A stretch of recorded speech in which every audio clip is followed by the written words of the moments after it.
প্রধান উপদেষ্টা অধ্যাপক মোহাম্মদ ইউনূস রবিবার ম্যাটার ফেসবুকের মূল প্রতিষ্ঠানের প্রতি আহ্বান জানান বাংলাদেশের বিরুদ্ধে নির্দিষ্ট কিছু দেশ থেকে পরিচালিত বিভ্রান্তিমূলক প্রচারণা বন্ধ করতে।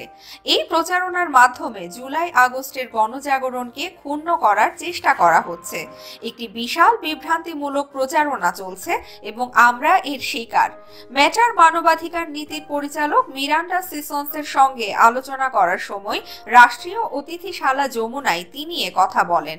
সিসন্স ম্যাটার মানবাধিকার নীতি ব্যাখ্যা করে প্রধান উপদেষ্টাকে জানান যে তাদের প্ল্যাটফর্মকে বিভ্রান্তিমূলক তথ্য ছড়ানোর হাতিয়ার হিসেবে ব্যবহার করতে না দেওয়ার জন্য তারা সবসময় সতর্ক থাকে। প্রধান উপদেষ্টা মেটাকে তরুণ উদ্যোক্তাদের জন্য তাদের প্রযুক্তি আরও ব্যবহার বান্ধব করার আহ্বান জানান। প্রযুক্তি এমন একটি হাতিয়ার যা অনেক কিছু সম্ভব করে, তবে প্রযুক্তি সিদ্ধান্ত নেয় না যে আমরা তা দিয়ে কি করতে চাই, তাই এটি নিখুঁত করতে পুনরায় প্রকৌশল করতে হবে। তিনি বলেন, ফেসবুকের মাধ্যমে আপনারা প্রচুর সম্ভাবনা সৃষ্টি করতে পারেন। এটি তরুণদের উদ্যোক্তা হিসেবে গড়ে তুলতে ব্যবহার করা যেতে পারে।